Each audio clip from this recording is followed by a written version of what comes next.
Hello स्टूडेंटों, आज हम BA part third subject sociology पढ़ेंगे। कल हमने आपको वर्ग और वर्ग संघर्ष की विशेषताओं के बारे में अध्ययन किया था लास्ट वीडियो के अंतर्गत, जिसमें हमने बताया था वर्ग का अर्थ, परिभाषा और वर्ग की विशेषताओं का उल्लेख किया था। आज हम कार्ल मार्क्स की जो वर्ग से संबंधित जो विचार हैं उनका अध्ययन करेंगे, यानी कि कार्ल मार्क्स के वर्ग संबंधी विचारों का अध्ययन करेंगे। कार्ल मार्क्स ने वर्ग की अवधारणा का जो उल्लेख किया था, यानी कि कार्ल मार्क्स ने वर्ग संघर्ष की जो अवधारणा का उल्लेख किया था वो वर्ग संघर्ष की व्याख्या के दौरान किया था। यानी कि कार्ल मार्क्स ने वर्ग की अवधारणा का जो उल्लेख किया था अपनी वर्ग संघर्ष की अवधारणा के दौरान किया था। कार्ल मार्क्स की मान्यता है कि जो कार्ल मार्क्स है इनकी मान्यता है कि मानव इतिहास, यानी कि मानव का जो इतिहास है, याद इतिहास है, वो मानव का जो इतिहास है वो मानव समूह में, यानी कि मानव समूह जो होते हैं उनमें सदैव संघर्ष रहा है।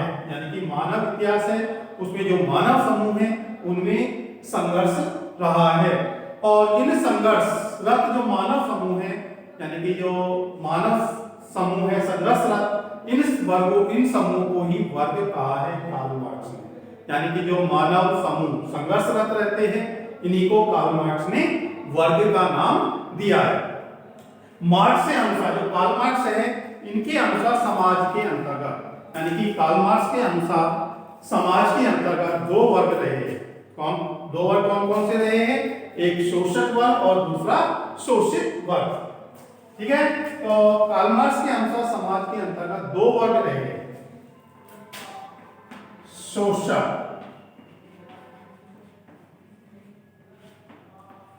वर्ग और दूसरा शोषित वर्ग। ठीक है, कार्ल मार्क्स ने के अनुसार समाज के अंतर्गत दो वर्ग रहे, एक शोषक वर्ग दूसरा शोषित वर्ग। ठीक है, शोषक वर्ग और दूसरा शोषित वर्ग। शोषक वर्ग जो होता है उनका उत्पादन के जो साधन होते हैं, उत्पादन के साधन,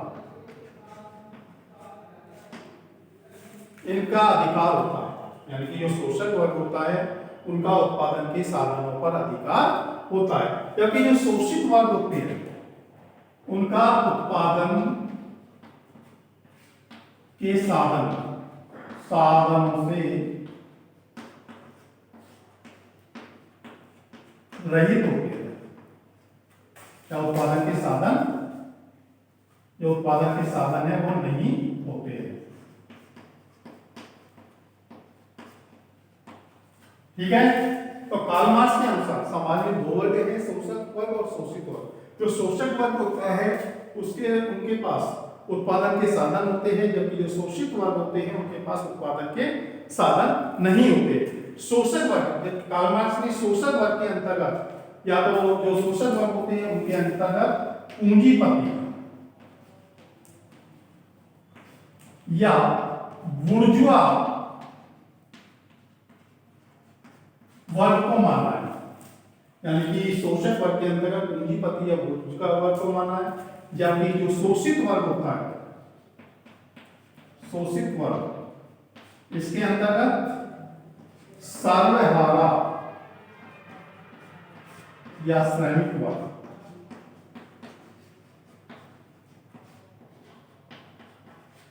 ठीक है, कार्ल मार्क्स ने दो वर्ग बताए हैं, पहला शोषक वर्ग दूसरा शोषित वर्ग। शोषक वर्ग वह होता है जिनका उत्पादन के साधनों पर अधिकार होता है, जिन्हें पूंजीपति या बुर्जुआ वर्ग कहा जाता है।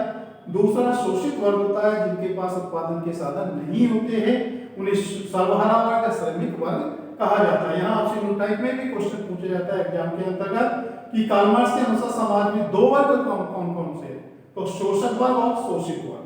शोषक वर्ग के अंतर्गत पूंजीपति या बुर्जुआ वर्ग आता है और शोषित वर्ग के अंतर्गत सर्वहारा या श्रमिक वर्गों को किया जाता है। इन वर्गों के उत्पन्न होने का जो प्रमुख कारण माना है, यानी कि कार्ल मार्क्स ने समाज के अंतर्गत जो दो वर्ग है, शोषक और शोषित वर्ग, इनका जो उत्पन्न का होने का जो कारण माना है वो आर्थिक आधार माना है। क्या माना है? आर्थिक आधार। यानी कि शोषक और शोषित जो समाज में दो वर्ग बनते हैं वो किस आधार पर बनते हैं? आर्थिक आधार पर।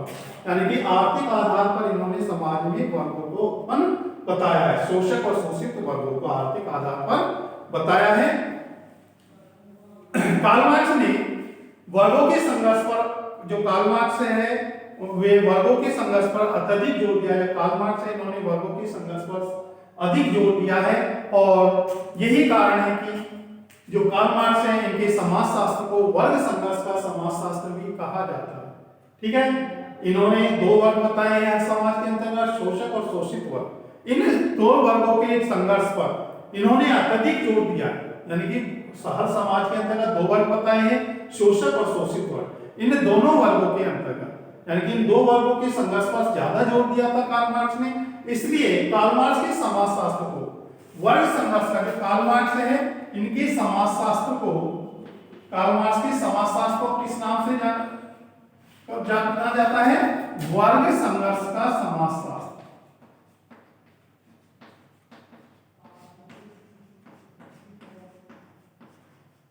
वर्ग संघर्ष का समाजशास्त्र। ठीक है, कार्ल मार्क्स को वर्ग संघर्ष का समाजशास्त्र क्यों माना जाता है? क्योंकि इन्होंने समाज में वर्गों के संघर्ष पर ज्यादा जोर दिया था, इसलिए इनके समाजशास्त्र को वर्ग संघर्ष का समाजशास्त्र कहा जाता है। ठीक है, तो ये यहां तक समझ में आ गया आपके कि कार्ल मार्क्स ने समाज में दो वर्ग बताए हैं, शोषक वर्ग और शोषित वर्ग। अब हम यहां पढ़ेंगे विभिन्न समाजों में वर्ग। कार्ल मार्क्स के अनुसार विभिन्न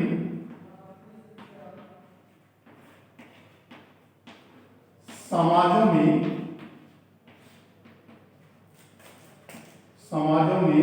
वर्ग, यानी कि कार्ल मार्क्स के अनुसार विभिन्न समाजों में वर्ग।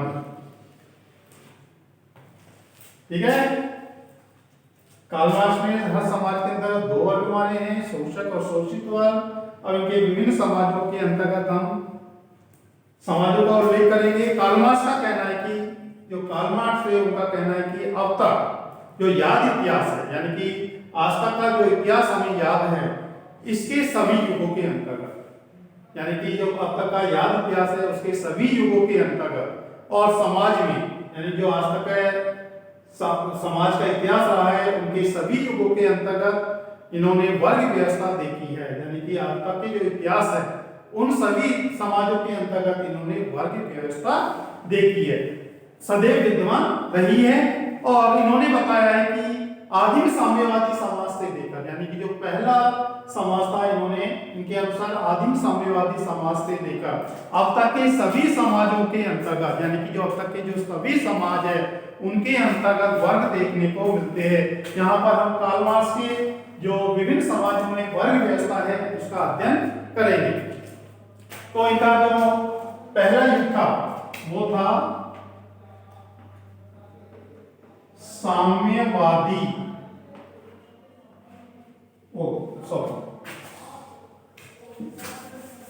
जो पहला युग था वो था आदिम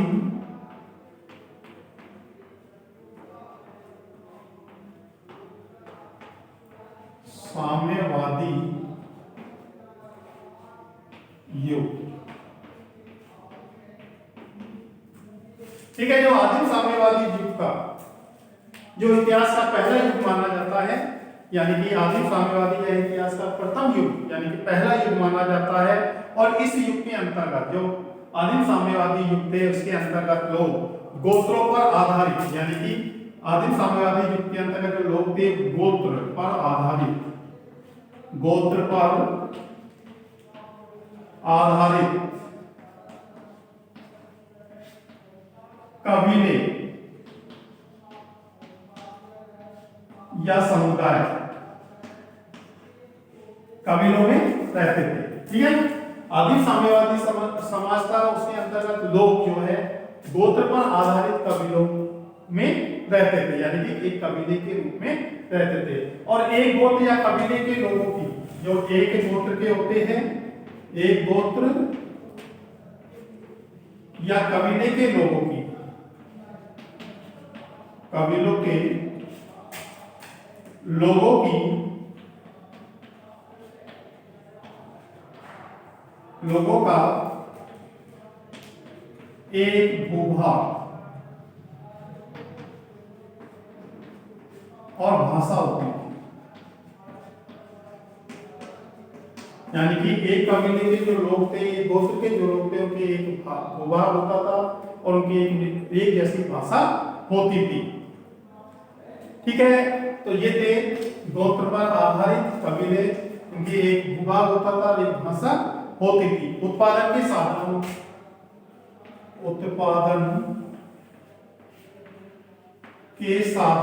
पर स्वामित्व,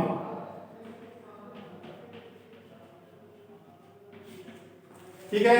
उत्पादन के जो साधन थे उन पर किसी व्यक्ति विशेष का कोई स्वामित्व नहीं होता था। यानी कि उत्पादन के जो साधन थे उन पर जो स्वामित्व होता था किसी व्यक्ति विशेष का नहीं होता था, बल्कि जो संपूर्ण गोत्र या कबीले का स्वामित्व होता था। यानी कि जो उत्पादन के साधन था वहां किसी व्यक्ति विशेष का अधिकार नहीं होता था, बल्कि संपूर्ण गोत्र या कबीले का उन पर अधिकार होता था, स्वामित्व होता था। यानी कि कोई व्यक्ति विशेष का उत्पादन के साधनों पर स्वामित्व नहीं होता था, बल्कि उत्पादन के साधनों पर एक गोत्र या कबीले के लोगों का स्वामित्व होता था।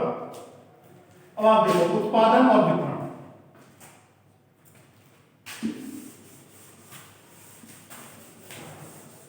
उत्पादन और वितरण, उत्पादन और वितरण, ठीक है। उत्पादन और जो वितरण, यानी कि आदिम साम्यवादी समाज के अंतर्गत जो उत्पादन और वितरण होता था वो साम्यवादी तरीके से होता था।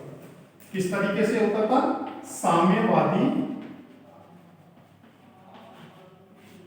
तरीके। यानी कि साम्यवादी तरीके का मतलब होता था सभी जो उत्पादन के साधन होते थे उनके समाज या गोत्र या कबीले के लोगों का सामूहिक स्वामित्व होता था। यानी कि जो उत्पादन के साधन होते थे उन पर किसी व्यक्ति विशेष का अधिकार न होगा, संपूर्ण समाज का। यानी कि जैसे आदिम साम्यवादी गोत्र का या कबीले का अधिकार होता था, सभी के साथ जो वितरण किया जाता था उनका तरीका, सब लोग उत्पादन का कार्य करते थे और सामूहिक श्रम के कारण, जो उनका सामूहिक श्रम का के कारण जो उत्पादन के साधन और उत्पादित जो वस्तुएं होती थी उन पर समूह के सभी लोगों का अधिकार होता था, संयुक्त स्वामित्व होता था। और इस समय यानी कि आदिम साम्यवादी युग का यहाँ पर व्यक्तिगत अधिकारों का अभाव पाया जाता था और किसी का यहाँ पर शोषण नहीं होता था। यानी कि आदिम साम्यवादी जो समाज व्यवस्था थी वहाँ व्यक्तिगत अधिकार के अभाव के कारण यहाँ पर किसी व्यक्ति का कोई शोषण नहीं होता था। ठीक है, और यहाँ पर हम देखते हैं कि जो आदिम साम्यवादी समाज व्यवस्था थी शोषण नहीं होता था, न ही कोई वर्ग व्यवस्था थी। इस समय कोई वर्ग व्यवस्था नहीं थी।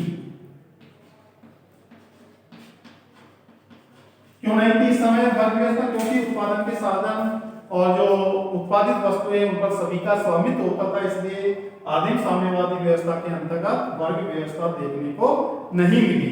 समाज में हालांकि जो आदिम साम्यवादी समाज था वहां वर्ग जो समाज में श्रम विभाजन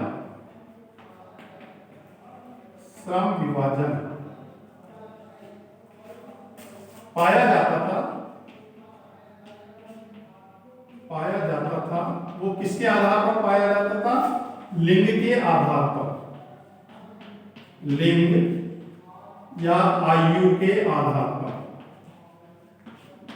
यानी कि समाज के अंतर्गत जो कार्यों का बंटवारा किया जाता था आदिम साम्यवादी युगों के अंतर्गत वहां लिंग और आयु के आधार पर किया जाता था। यानी कि जो कठिन कार्य होते थे उनको पुरुषों के द्वारा किया जाता था और जो घर के छोटे मोटे काम होते थे उनको स्त्रियों के द्वारा किया जाता था। तो हम यहाँ कह सकते हैं कि आदिम साम्यवादी जो समाज था उसमें वर्ग व्यवस्था का उदय नहीं हुआ था। ठीक है। तो दूसरा जो था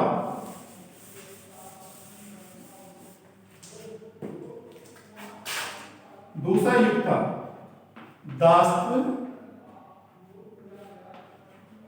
युग में वर्ग।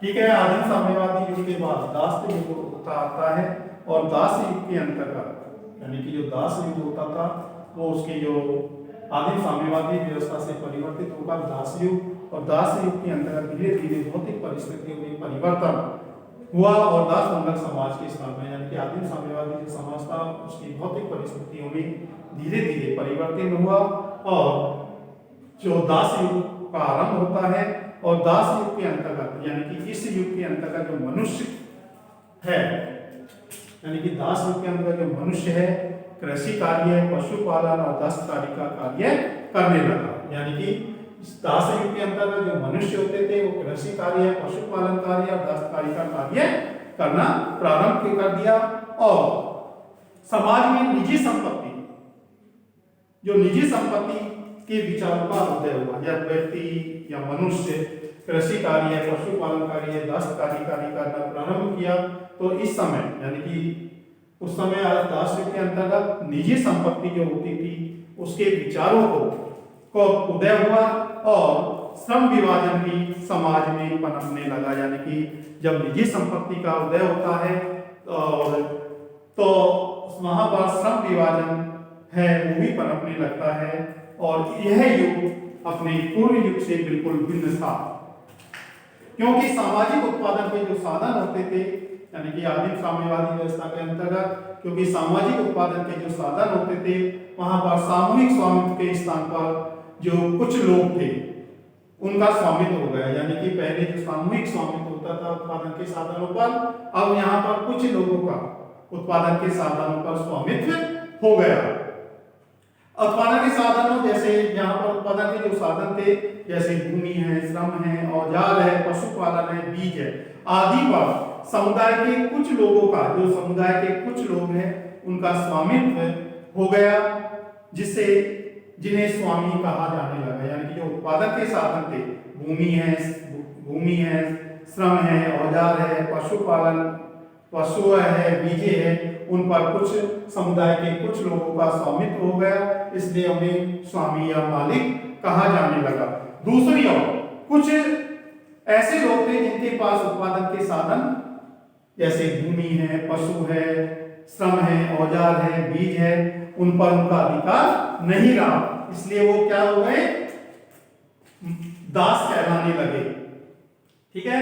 तो दास युग के अंतर्गत दो वर्गों का उदय हुआ। पहला मालिक और दूसरा दास।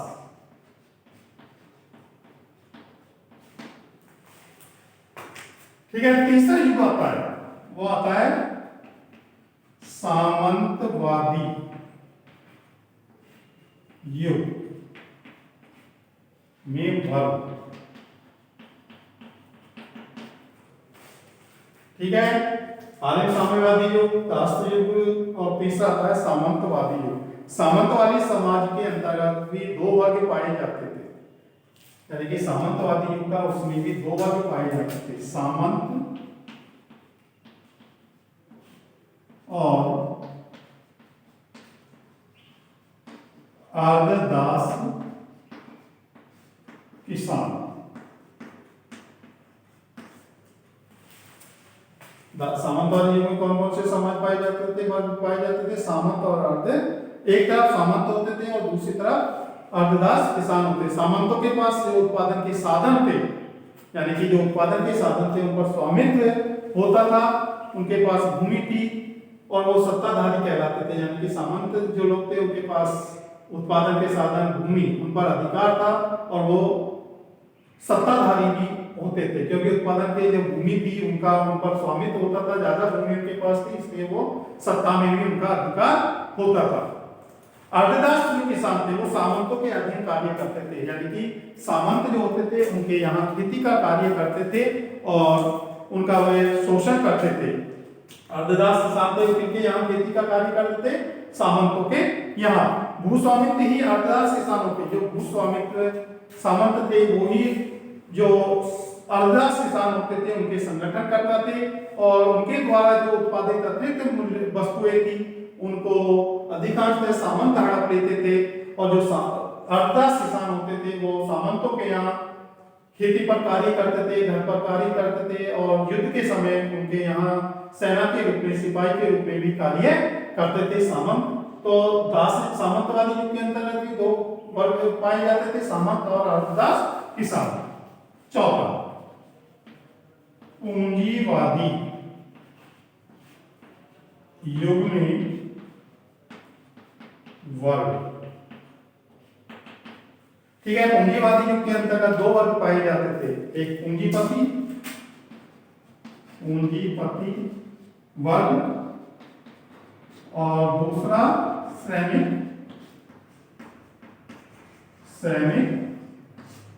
वर्ग। ठीक है, पूंजीपति वर्ग को बुर्जुआ वर्ग भी कहा जाता था। ठीक है, पूंजीपति वर्ग क्या कहा जाता था, बुर्जुआ, और श्रमिक वर्ग को सर्वहारा वर्ग कहा जाता था।